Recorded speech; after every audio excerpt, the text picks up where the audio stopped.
Good morning, everybody. Welcome to Cars and Coffee at our new time, 10 a.m. Eastern.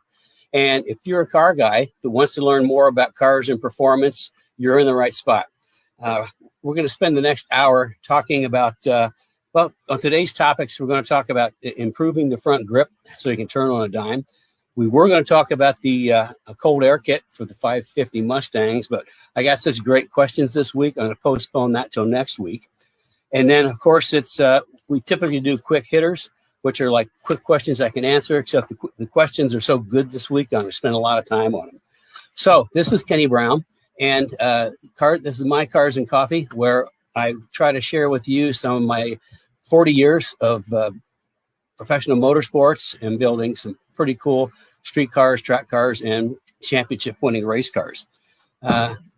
This week's artwork from my collection is Dan Gurney at the Belgian Grand Prix, 1967, which is the only American driver in an American car to ever win a Formula One race.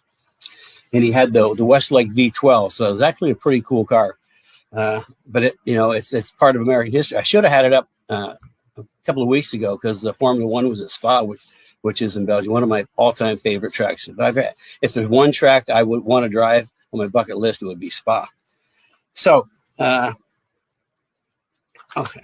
Carrie left me these notes. Carrie's not here today, but of course she left me my notes, as everybody knows. Let's see. Thank you for joining us. If you're on YouTube,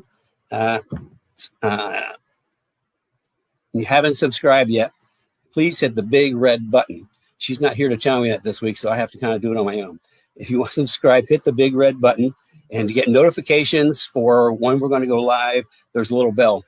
Click on the little bell. Our Facebook fans, we love you. You've been with us a long time. Be sure to check the like button, click the like button. That helps spread the word. And if you're not a member of the Speed Therapy Society, I strongly recommend it. It is a private Facebook group, and it's all like-minded car guys and gals. And the camaraderie and what's shared in there as far as pictures and comments is just pretty incredible.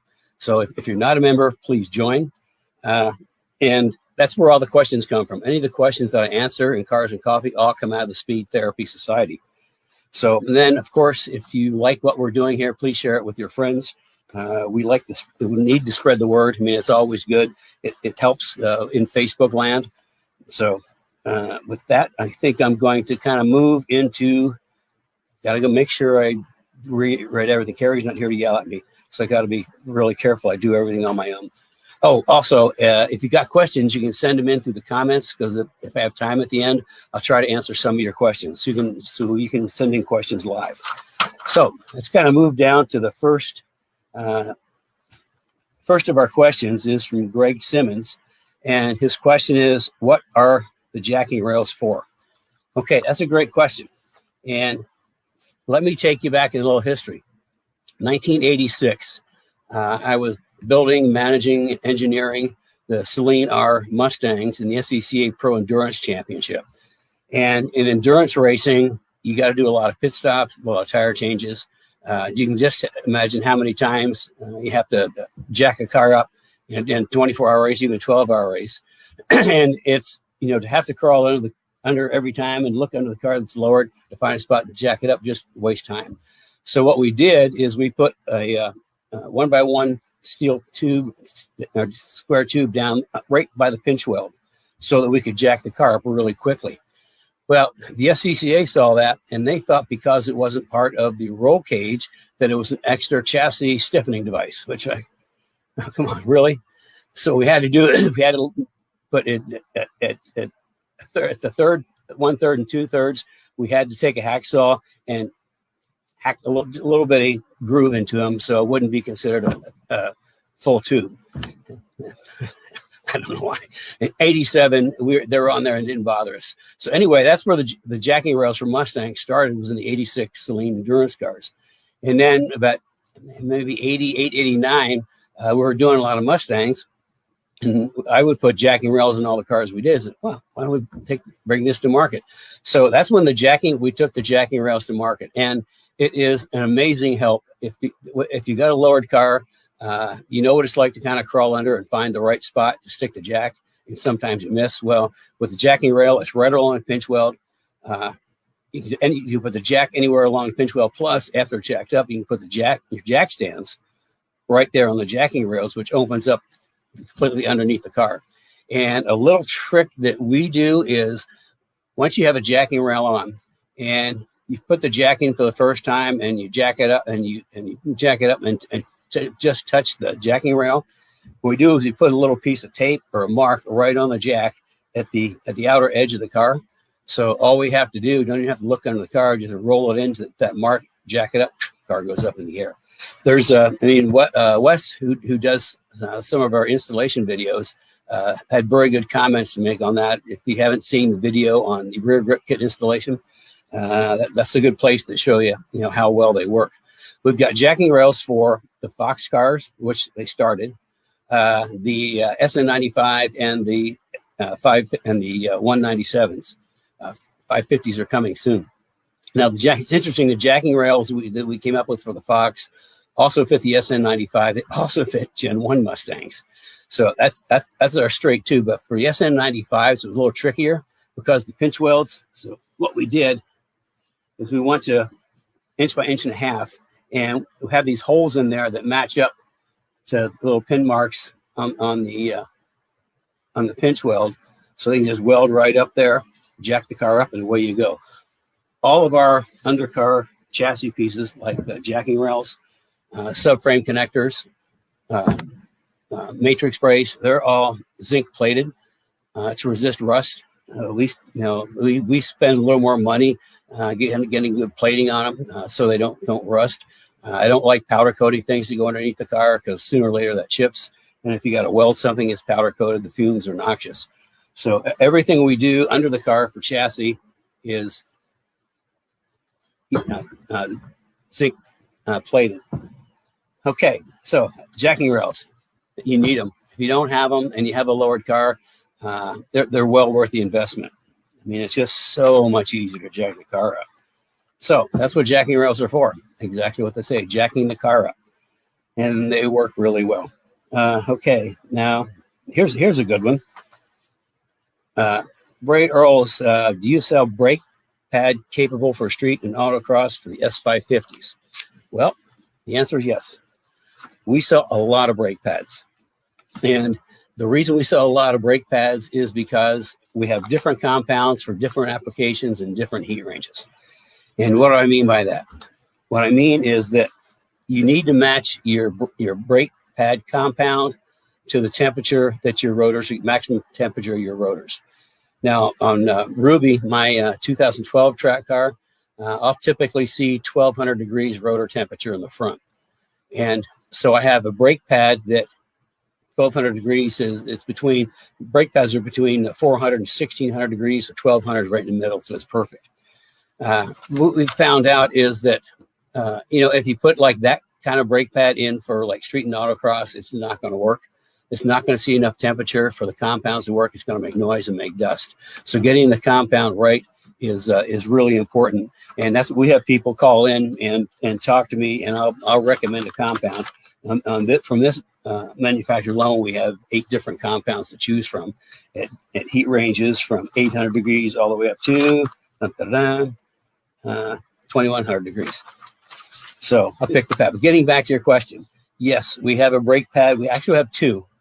The first one is a street pad, and it will take temperature up to 800 degrees. Now, I don't have any real data on this, but I'm guessing that most factory street pads are good to maybe 400 or 500 degrees tops.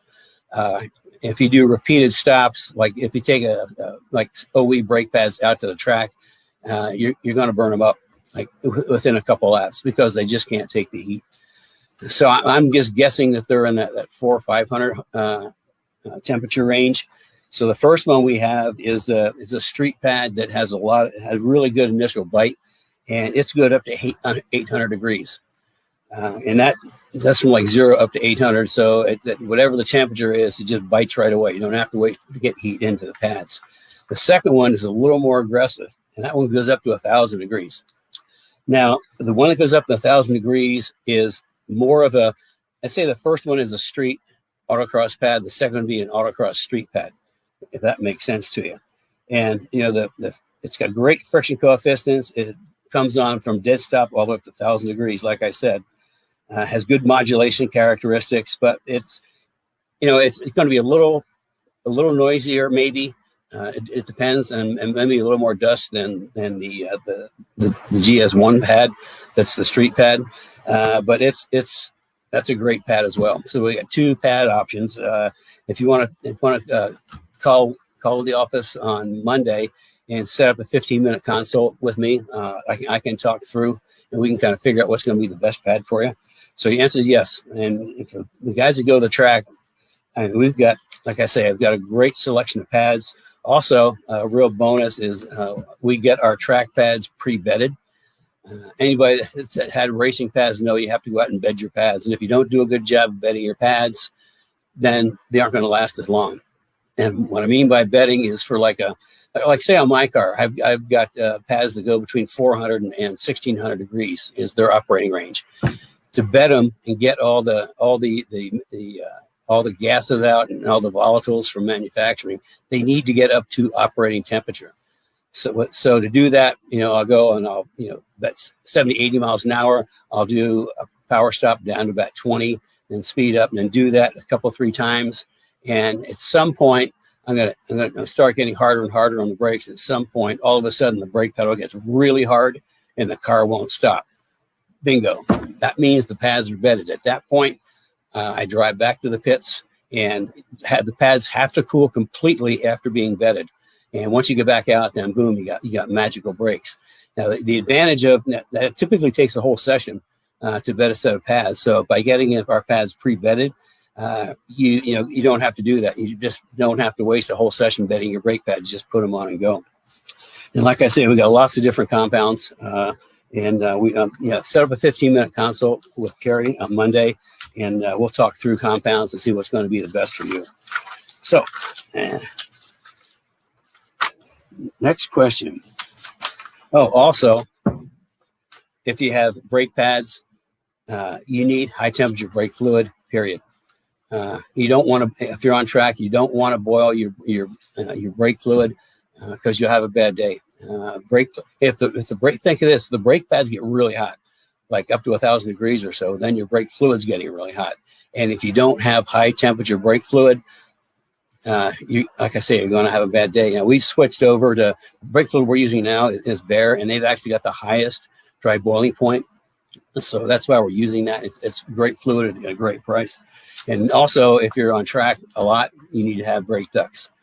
You need to get air to those brakes to keep them cool.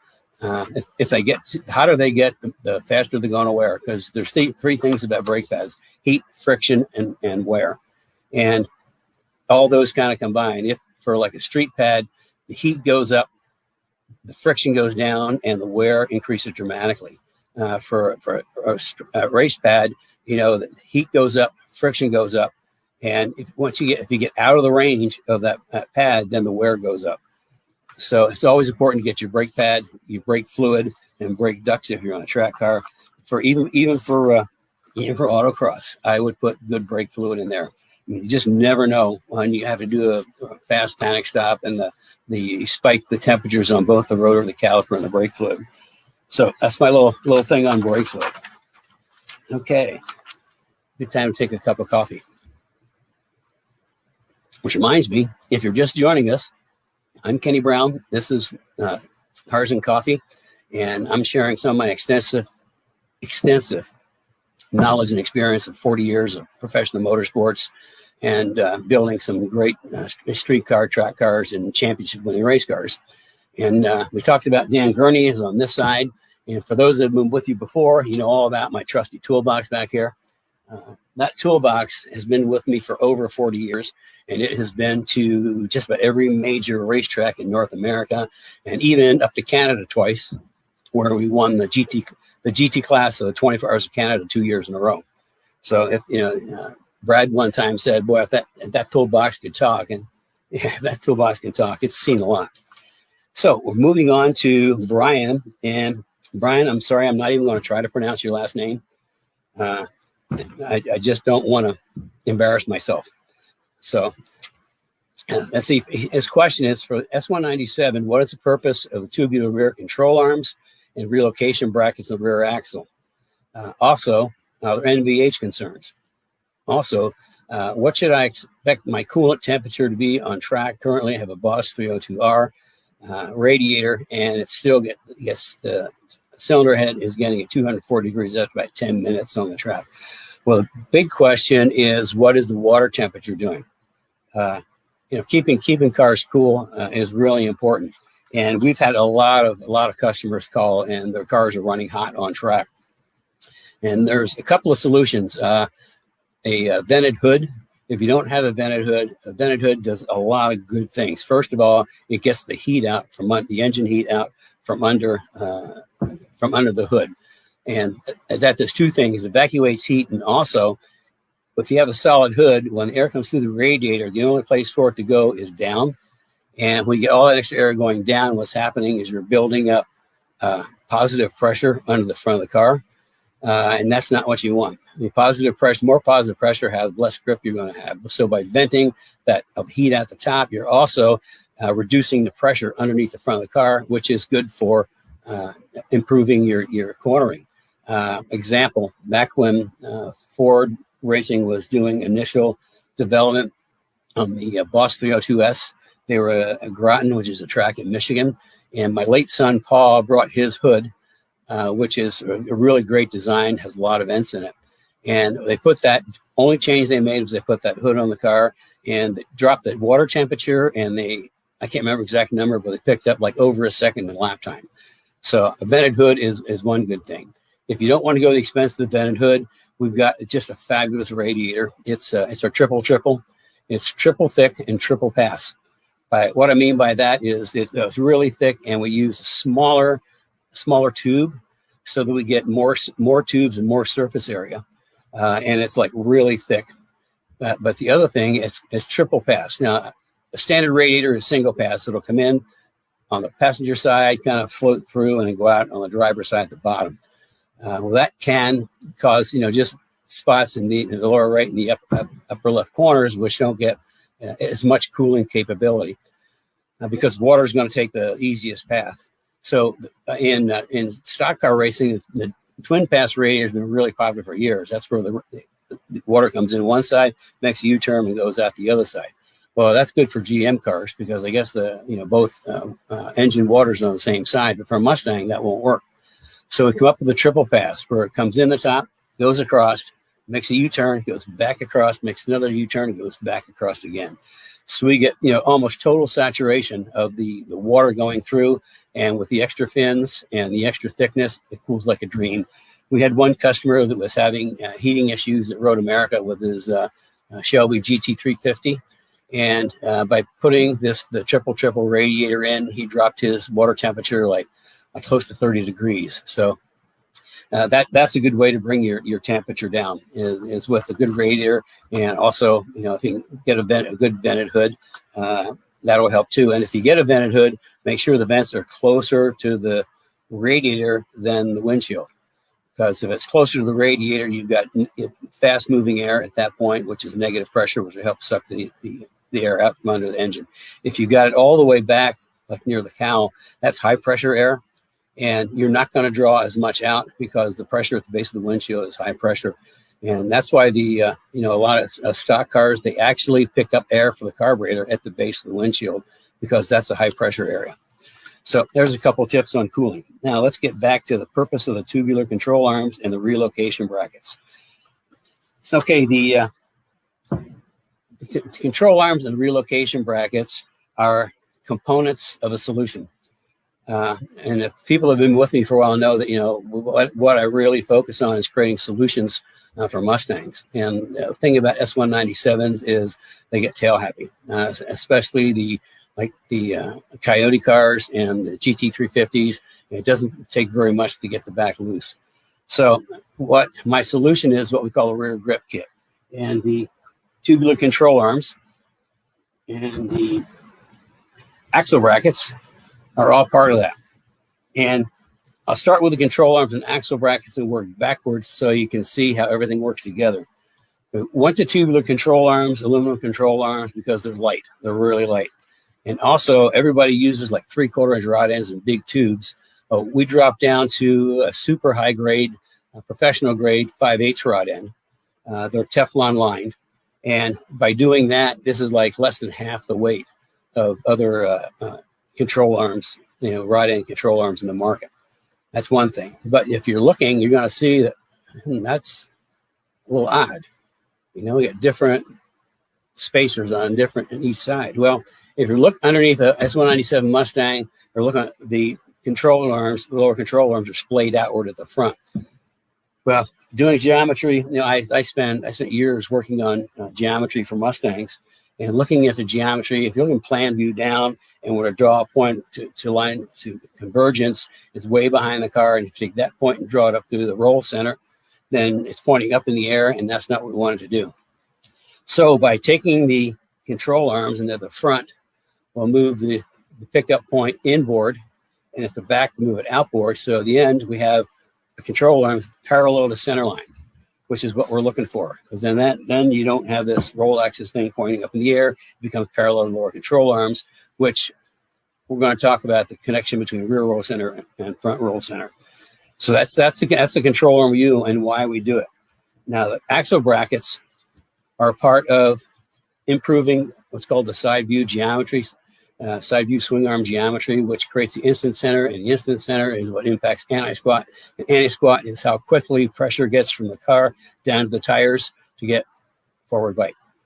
Now, our traction bracket, if you've seen other traction brackets in the market, this is completely different. First of all, there's only one hole. There's not a whole line of holes here to hook up to. Secondly, there's no great big thing that comes out the back and hooks up. I never understood that. Why would you have something that would move to, anyway. What we do is I just put it in shear, so there's no way this is going to rotate. And then for the guys that are running high horsepower that want extra control, then we have a hole in here. You can put another bolt in, so it's solid on both sides. It'll never move. But I have only one hole because I've worked out the geometry I like the best for the side view, which means anti-squat. And because I don't like people having to adjust things at the track. If you have things to adjust, you're going to be adjusting rather than focusing on your driving. And driving is the most important thing. So I picked the point I like, and that relates to the upper control arm module. I say module because our upper control arm comes with the bracket for the car, because two things. First of all, it's longer than factory. It has we do use a 3/4 rod end at the top because that's a single control arm with a lot of torque goes through it. But it's longer, and the pickup point is changed to impact the side view geometry, which is looking at the car from the side. You take the lower control arm and the upper control arm, and where they meet is the instant center. And how that matches up to 100% anti-squat depends on how much grip you have, how much traction you have going forward. So that's why there's only one hole in the axle bracket. It's just different from everybody else. Plus, it mounts. So there's no way that's going to move. The other ones with a little bar that comes up. Plus, it's a whole bunch lighter. Little side note on axle brackets. The first axle bracket that appeared on a Mustang, we introduced in, I don't remember the year, maybe 89 on the Fox cars. And since then, it's like everybody and brother has come out with axle brackets. So, we pioneered the jacking rails. We pioneered the axle brackets. I mean, there's so many things that we pioneered that people have copied. So that's, so I talked about the control arms, why I do the control arms, and why the axle brackets only have one hole. And the upper control arm module is the pickup points mixed and are changed. Also, we have a little bend in the upper control arm. I should have had one ready, but this question came in late. And we have a little bend in ours simply because if you have a lowered Mustang and if you got a straight upper control arm, it's going to bang on the body, on the floor pan.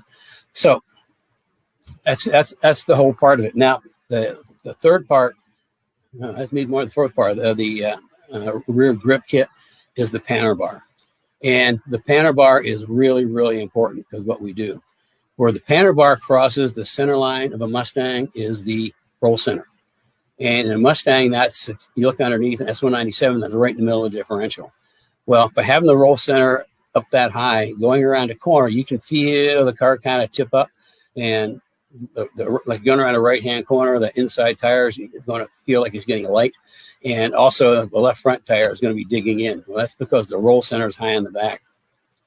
And what I do is I move the roll center down. To give you some history, in late 90s, Trans Am racing, Watts link is the best way to locate an axle. Unfortunately, wherever the pin is, that's the roll center. And on the back of a Mustang, you can't get it down very low. And plus, you have to add a whole bunch of, things just to make it work. Well, the Trans Am cars, they have like an underslung frame. So it was real easy. We could take a Watts link and mount it horizontal at the bottom of the differential and just tie it over the frame. That was easy to do.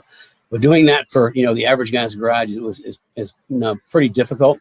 So I follow the same principle. We have a roll center rear location kit, where we take the panner bar and move it all the way down to the bottom of the differential, which brings the rear roll center down, and the front roll center, we'll talk to you if I get time, we bring that up. So that's kind of like the rear grip kit.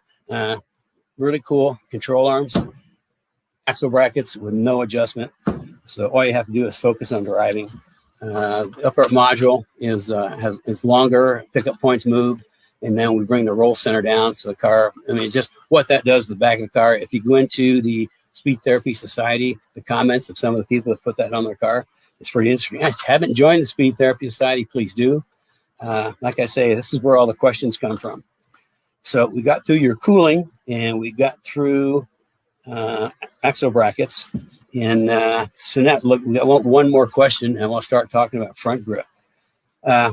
Jim wants to know, he's got 2019 with a Performance Pack 2 MagneRide. He just added the Ford 5300W MagneRide lowering springs. And he's got noise, lots of noise to the back suspension. Any thoughts what might be wrong? Okay, that's kind of a tough question. It's like calling your doctor and saying, hey, I have a pain in my back. Can you fix it? Let me take some coffee. So, there's a lot of noise. It could be a rattle, it can be a clunk. It can be a bang. My suggestion is you have to kind of go on a detective mission, and you have to think logically. You have to go back and look at every single bolt or nut that you disturbed or took off or put back on in the process of putting the rear springs in. You need to look at everything and see if anything just happens to be loose. Also on the springs, if they had like the insulators top and bottom on the factory springs, and you didn't put them back, you can get some noise from the springs. Also, look around if it's a rubbing noise or a banging noise or a clunking noise. Look around and see if you can see anything that's close to something else. And if something's close to something else, are the witness marks of where it might be rubbing. So going on and finding a noise is that's kind of like the scourge of repairing cars is trying to track down noises because noises travel. You might think it's here, but it's actually there. So go through all the nuts and bolts that you disturbed during the process putting your springs in. Check and see if it had isolators on top, isolators on the bottom, and you didn't put them back in. That could create a noise. And look and see if anything is close that could be moving up against something. That's the best I can tell you. Is you got to be a detective and just start thinking logically and trying to figure out. If you can kind of define what the noise is to yourself, that could help quite a bit. So anyway, that's the best I can do for you. If you have more questions, you can always call Carrie and set up a 15-minute consult with me, and we can talk it through. So, okay, those were the questions. And I like the questions this week, and these are great questions. Be sure to send your questions into Speed Therapy Society, or you can send some questions in. I'll try to get to them and answer them later. So now we're going to move on to rear grip. I'm going to move this over so I don't knock it over on my foot. Okay, we're talking about front grip and how to make the car turn on a dime. Well, that's pretty simple. You have to improve the geometry. Mustangs as they come from the factory, they're a great car. They're a great high-performance street car. They do a lot of things really well. But what they don't do is, if you really push them, you really take them to the limit. I mean, they weren't designed to be hard on track cars. Yes, they kind of say they were, but you get right down to it, and there's a lot of things that need to be improved to be a really hot track car. And so I talked about the rear grip kit in the back and how we changed the anti-squat with the from the instant center upper control arm and the brackets, and then the lower control arm, and then brought the rear roll center down. Okay, well, the other part of making the Mustang work is bring the rear roll center down and bring the front roll center up. We have our front grip kit only consists of 3 basic components: the K-member, control arms, and bump steer tie rod ends. That's it. And the K-member and the control arms are actually engineered to work as a unit because that we get geometry in the control arm, we get geometry in the K-member to make it all work. So what do I do with that? Well, what we do, first thing we do is we move the ball joint forward to get more caster. And if people have been with me before know I love caster Mustangs. If you got a Mustang alignment shop, put every bit of caster in it'll take, and it doesn't matter if it's not balanced side to side, get all the caster in it'll take. It does a lot of things. It helps. First of all, it helps camber. It helps high-speed stability, number one. It helps the camber gain. It also helps, believe it or not, it helps the anti-dive in the front, which anti-dive then helps in braking. It also helps in turn-in. So we do that. What I'm saying, and what we do is we spent a lot engineering and building these control arms, and these are heavy-duty, really heavy-duty, designed for the track. And this is how we bring the front roll center up with an extended ball joint. Now, for the 5 to 10 cars, we don't build the control arms for 5 to 10 cars anymore. And the reason is this is a 19 millimeter shaft on this ball joint, and the 5 to 10 cars had 18 millimeter shaft. And when we extend the shaft, I just don't like using the 18. So what we do is we ask anybody with a 5 to 10 that wants to put our front grip kit on is to source some used spindles from 11 to 14. You can get them from junkyards, salvage, repurposing yards. Pretty reasonable, and that way you've got a really, really strong pin in the front. So I mean, through changing all the geometry at the front, we changed the camber gain, the caster gain, the roll center, and the anti-dive. That just makes the cars turn. We had, I think a couple of weeks ago, Wendy, who watches us and also put the whole front and rear grip kit on our car, on a race car. Her comment was, it feels like the car pivots, okay? Turns fast. Now, we all know that the strength of the Mustang is, boom, straight line. I mean, they're a drag race car. Straight line speed is the strength of Mustang. On track, where they kind of fall short is braking and turning. Well, between the rear grip kit and front grip kit, I solve all that. It's a total solution. By adding anti-squat to the back, anti-squat also is anti-lift. So under braking, if you got a Mustang and you brake really hard, you kind of feel the back go up.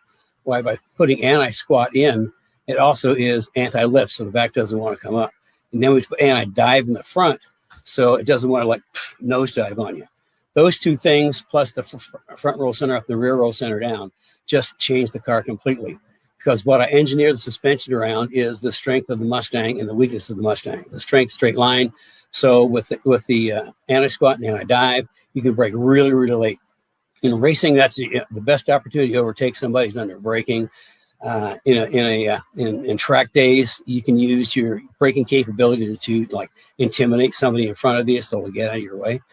But by being able to brake late and hard, you actually maybe extend the straightaway by 2, 3, 4, or even 5 car lengths, depending on the track, which means you made the straightaway longer, which is the Mustang strength. Between the geometry in the front makes the car turn, and by bringing the front roll center up and the rear roll center down in the turn, you don't have to wait as long for the axle to settle, so you get back to the gas sooner. So you get you're accelerating through the apex, which means you're flat on the gas on corner exit. That means you just made the corner shorter by the quick rotation, and getting the sooner you made the next straightaway longer. So I make the straightaways longer and the cornering shorter. I mean, it's just, if you've ever driven, anybody's ever driven one of my cars will tell you, it's just pretty amazing. And it's geometry. Like I say, the S197s, that's AGS 4.0. That's the fourth generation of geometry. AGS 1.0 started with the 87 Saleen Mustangs, championship Mustangs that I engineered. And with every model change, with its improvement and a progression. Before the S197, the SN95, we introduced AGS 3.0 and 3.5 in 2001 at SEMA. And at 3.0 was the front K-member assembly, which again had geometry changes, number of geometry changes. And the interesting, it's really hard to hold up a K-member, but I can hold up like a control arm for the SN95, and the ball joints just came in yesterday, so I haven't got them pressed in yet. You can see this is a pretty stout control arm, and it's a lot different than what you see. Most aftermarket control arms for Fox SN95 is just like two straight tubes, and maybe they'll have cross tube back here. Well, and most of them look pretty spindly. This is engineered. This is done with FEA, and you know, I talk about triangles. This actually forms three triangles. You've got one triangle in the front, and between the car and here, you have another triangle in the back. So double triangulation makes it super strong. And then again, the ball joint is extended. We were the first people to use extended ball joints back in 2001, actually. Now everybody's doing it. And the problem was the only ones we could get for extended ball joints back then were for ASA cars, which were GM, which means we had to like do some funky things to get it into spindle. But we were the first to do the long shank ball joints, which brings the roll center up. I think I got through all that. And also in the SN95, our camber plates, we call it Caster Plus, because I took the caster adjustment out. And what I found is every time we put a set of camber plates on, we'd always have maximum caster. And I thought, that's kind of why will we need all this extra stuff? So by eliminating the caster adjustment, we're able to get like another half-degree caster. And so caster's fixed on the Caster Plus and the SN95s and Fox cars. Like I say, caster is everything. So I've kind of gone through, I think, something I forgot. Anytime you've got urethane bushings like that, the grease, the terrible grease is really important. You need to get grease on the inside and on the pin. That's super important. And then just a really, really light coating on the face. Because if you don't, they're going to squeak. Plain and simple. And this grease, if you've ever used it before, is really good, but it's sticky and it gets on your hands. It's almost impossible to get off. Two solutions. One, somebody told me the WD-40 takes it off, which that sounds like a good solution. Or just wear some vinyl gloves. Gloves are kind of like the big thing now, so they're easy to find. And that way, you don't have to get the super sticky stuff on your fingers. So, see, I've got through. Got to go back to my list. Okay. Bridget is taking Carrie's place with a note. Remember to like Cars and Coffee. This episode by clicking the like button and top of the live session. Like button and thumbs up. And the other thing that if you haven't been with us for a while, that Facebook kind of had a problem, and we were supposed to have thumbs to go up and wrenches to go up. But somehow they got hot and they kind of melted and they sort of look like a heart. But just ignore that. Just imagine that's a wrench. So, we like getting wrenches and thumbs up. It helps spread the word. Again, please, if you've got friends or a group that you think could get some value out of what I talk about, please share this with them. Have them join us. We'd love to have you. And then, like I say, the Speed Therapy Society is the place to be. I mean, it's getting cool. The other thing that we're doing is we have the Speed Therapy Academy going. And this week in the Academy, we talked about, what did we talk? Tires and wheels. And as a special guest on the master class, we had Steve Shard from Forge Line Wheels. He gave a real nice presentation. I mean, we've covered geometry, chassis, suspension. I think next week we're doing cooling and hardware. So it's the Academy's turned out to be pretty good. Everybody seems to be learning a lot. I'm looking over here at parts I set out. The third component to the front grip kit on S197 Mustang is the bump steer tie rod ends. Now, when you lower a Mustang, your bump steer kind of gets off, and this is a standard tie rod end, and this is our tie rod end. You can see that the shaft is longer, which moves the ball of the tie rod end down. I tell you, if you're looking for, how to get your bump steer, if your bump steer is right, if your bump steer is wrong, the quick, down and dirty, easy way is just stand back and look at the control arm angle and the tie rod angle. If they are parallel, your bump steer is going to be pretty close. If they're not parallel, then you need to look at ways to fix it. That's why we use this. We kind of bring the arm, the steering arm down, so it's mostly parallel with the control arm, which improves bump steer. And bump steer is going around a corner. If you got the wheel turned and you hit a bump, there's a toe change, and that toe change could make the car do funky things. So I think if we've got any questions coming in, Bridget? No questions. It was an easy day for me. If you've got questions, send them in. Because I think I made it all the way through in record time. Let's make sure I didn't miss anything. Facebook, like button, share. We talked about Greg's jacking rails, Ray's brake pads, Brian's cooling and control arms and traction and axle brackets, and Jim with his Magnaride. So I covered all that. Talk a little bit about the Academy class. The Academy is, for those that don't know, from what came out of the Speed Therapy Society is people just want to learn more and more and more what's kind of locked up in my head. So I did a supposed to be 5, turned into a 6-day workshop in the evenings, transforming your driving experience, which went extremely well. People loved it, and I liked it so much. People want to learn even more. So what we did, we formed the Speed Therapy Academy, which is a 12-week course where I take the subjects I talked about, like during the week of Cars and Coffee, and we take a much deeper dive. I mean, we spend a whole session just on wheels and tires, a whole thing on geometry, whole thing on shocks. So it gets a really deeper dive, and I share a lot of good information. That's a paid course that goes 12 weeks. And Carrie wants me to do another one in the fall, and she's trying to talk me into it because it's a lot of work for me. But if there's enough interest, we may look at doing another academy in the fall. Brad said he missed the comment on the front spindles on the S197. Okay, copy. Brad missed the comment on spindles and S197. Okay, on the we don't offer lower control arms, front lower control arms for the 5 to 10 Mustangs anymore. The reason for that is the ball joint is 18 millimeters, and we extend the ball joint to bring the roll center up. And in 2011, for the 11 to 14 cars, Ford went to a 19-inch shaft on the ball joint, which is stronger.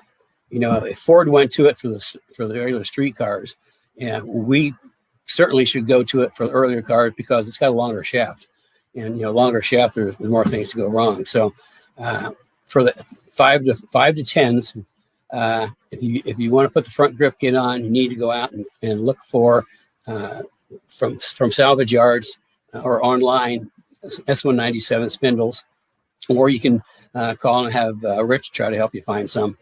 But that's the whole thing on the spindles. We just don't make the 5 to 10s anymore because it's a smaller ball joint shaft, and we're putting a lot of load. I mean, the G's that we create with this suspension are pretty high. So we want to be sure that nobody has an issue, because we have seen in the earlier days of when the extended ball joints first came out, like 5 and 6. We have seen some break. They've gotten the metallurgy has gotten significantly better since then, but even so, we just stick with the 19-inch ball joints. It's just the better solution. Ray Earls is asking rear camber arms for the S550. Ray is asking about rear camber arms for the S550. Yes, you need them. We actually have upper camber arms on our website that are really, really nice piece. Super well made. They're forged aluminum, and they're really cool. If I'd have known, I'd have had one up here. Maybe I'll. Oh no, we don't. We just put one on Kelly's car. What's cool about them is they're symmetrical, and what you can do, you can actually adjust camber on both ends. And what they recommend is you can do a base camber on the inside, and then there's an adjustable camber on the outside. I mean, it's just a really, really great piece, because anybody that's tried to adjust rear camber on an S550, you start pulling your hair out. We've had guys like alignment guys go crazy because they can't just adjust it, and it just can't get right. So this is a perfect solution, and they're on the website. I don't know if Brad's there, if he can find a link to them or not. Yes, I mean it's great. I mean, if you're, you need them. It's plain and simple. It's one of those things you need. Brian, and I apologize, I cannot exactly pronounce his last name. It says, do you need anything special for the extended ball joint and tie rod other than the K member and control arm? Just bolts up to the OE parts. Yeah, I mean the control arm bolts to the K member. The K member just bolts right up. It's a direct replacement. So yeah, I mean the tie rods and ball joints that's all part of the front grip kit. All three come together, and like I say, it's making a Mustang handle with all of that geometry. And I think I'm the only one in the industry that has put this much effort. I mean, I've been studying Mustang geometry since 1987, and with each new model, I've taken my AGS, which stands for Advanced Geometry Suspension Systems, because my suspensions are systems; they aren't parts. They're systems that create a solution. The big jump was in 01 when we went to 3.0 and 3.5, which is actually the IRS rear geometry. We're the only people that really support 99 to 04 IRS cars. I mean, we really support them because we know them. We've been doing that since 99. But that was the 3.0. And when the new S197 came out, I was in heaven. I mean, from a geometry standpoint, everything I needed to make it better was on that car. First of all, it had 3-link rear suspension with a panel bar. I mean, that just made geometry so easy. And then at the front, which made it easy, is the front control arms were no longer splayed; they were parallel to center line. So again, that just made my life so much better, and I was so excited. And because I worked and the geometry I've come up with for 197s, I'll put it up against anybody in the market, and it's probably one of the most cost effective. It just works. And anything that works and works good is worth the investment. Dave Robinson, he entered late and would like to know the story on the artwork. Okay. The artwork this month is actually Dan Gurney at the 1967 Grand Prix of Belgium, when he was that is the only American driver in an American car to ever win a Formula One race. And he was driving a All-American Eagle with a Westlake V12. And my Formula One history is, I should have studied up on it. I think they had issues with the Westlake engine, and it just barely made it to the end. But nevertheless, he won, which was a big deal.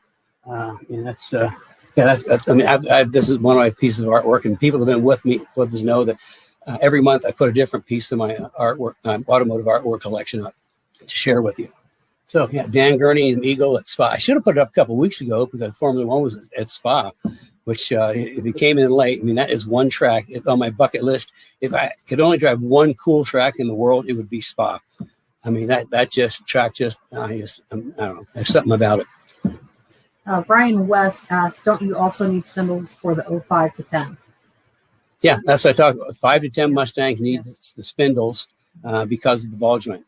So we only do the 11 to 14 control arms with 11 to 14 ball joints because it's 19 millimeters versus 18 millimeters. Maybe talk about subscribing to the newsletter for reminders. Oh, yeah. Bridget's doing a pretty good job of being Carrie this week. Reminder of the newsletters. Sign up for the newsletters. There's a lot of information that goes out. There's information in the Speech Therapy Society and also newsletters. If you want to kind of stay in touch with what's going on, sign up for newsletters. We have a question from Stephen Bacad. It says, off topic, do you have suspension characteristic recommendations for short chassis, low weight vehicles like small block Shelby, Cobra, 2,400 to 2,500 pounds? Okay, start from the beginning again. Off topic, do you have suspension characteristic recommendations for short chassis, low weight vehicles like small block Shelby, Cobra, 2,400 to 2,500 pounds? Okay, he's asking about the recommendations, suspension recommendations for like a Cobra. I mean, it's a very broad question. The thing is, if the ones that I've looked at, I haven't looked at all of them, but the ones that I've looked at, the geometry is not what I call ideal. If there's a way to change the geometry, and that's really hard. I mean, if I had a car to measure, I could figure out what the geometry is and what changes to make. But as far as other things, I mean, putting a set of at least good shock absorbers and springs. I'm off the top of my head, I'm guessing we want to running, if it's a live axle, maybe for that weight car, at least a 400 to 600 pound spring in the front, depending on if it's a street car or track car. And then about if it's a 400, maybe 275 at the back. If it's a 600, maybe a 375 or 400 spring in the back with single adjustable shocks or double adjustables. But a good shock package and the right springs make a big difference on how cars work. But aside from that, I mean, I'd have to have more information.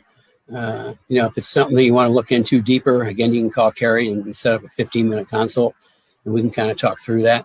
But yeah, I've always wanted to get my hands on one of those cars, really, really put a real suspension under them. I mean, like one of my suspensions, because I've got just for a double wishbone, I've got an amazing geometry package that we probably come to market next year.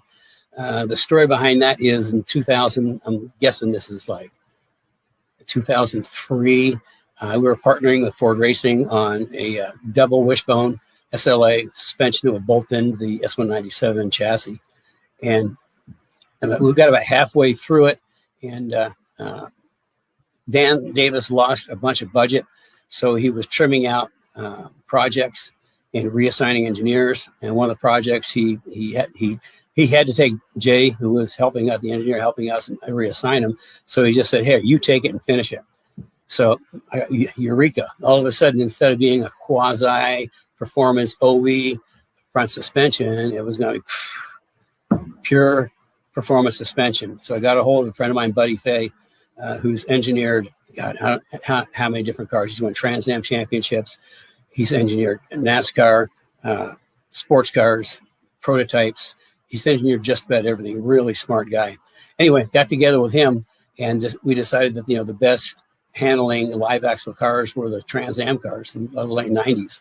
And all out of the 5 Trans Am cars back then, the 2 best were the Pratt & Miller and the Riley J chassis. So essentially, we came up with a geometry based on a Trans Am race car in a package that bolts into an S197.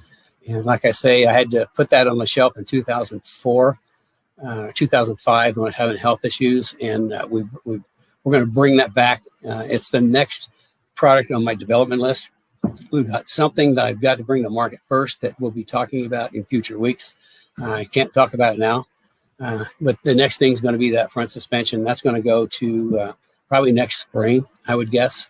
And then also I designed a narrow track version for a friend of mine who was racing SN95 in NASA.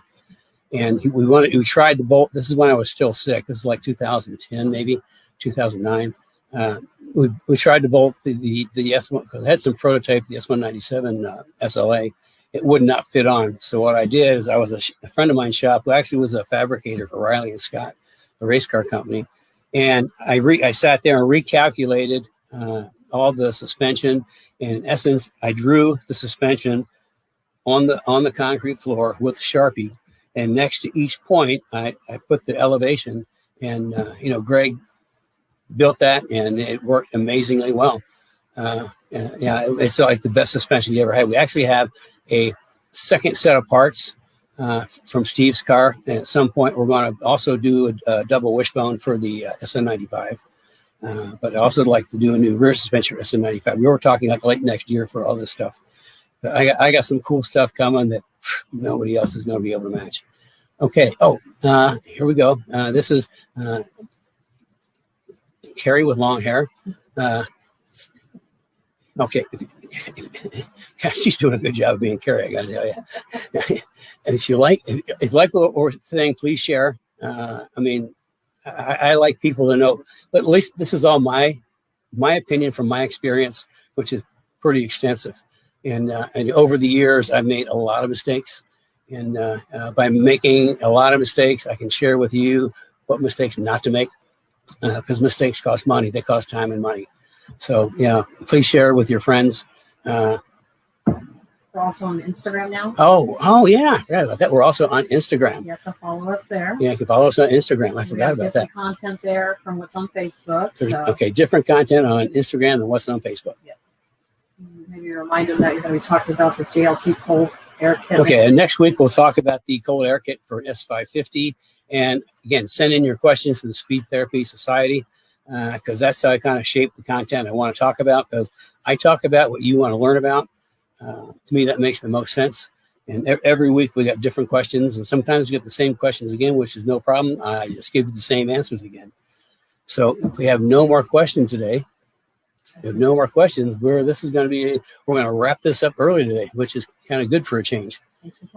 Plus, it's going to be wrapped up at 11, which is an hour earlier than usual, so everybody can get out and enjoy the day and have a good time. Saturday at 10 a.m.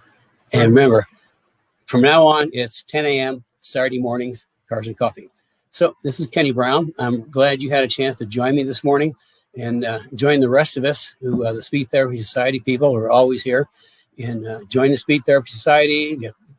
I got to get this stuff in. Carol will kill me if I don't. Join the Speed Therapy Society. Get a newsletter. Click the little like buttons and share. Okay, I got that in. Even though Carrie isn't here, her spirit continues to influence what I say. So with that, we will see you guys next Saturday. The Speed Academy guys. Well, I'll see you Tuesday night. And so have a good weekend, and we'll see you next week.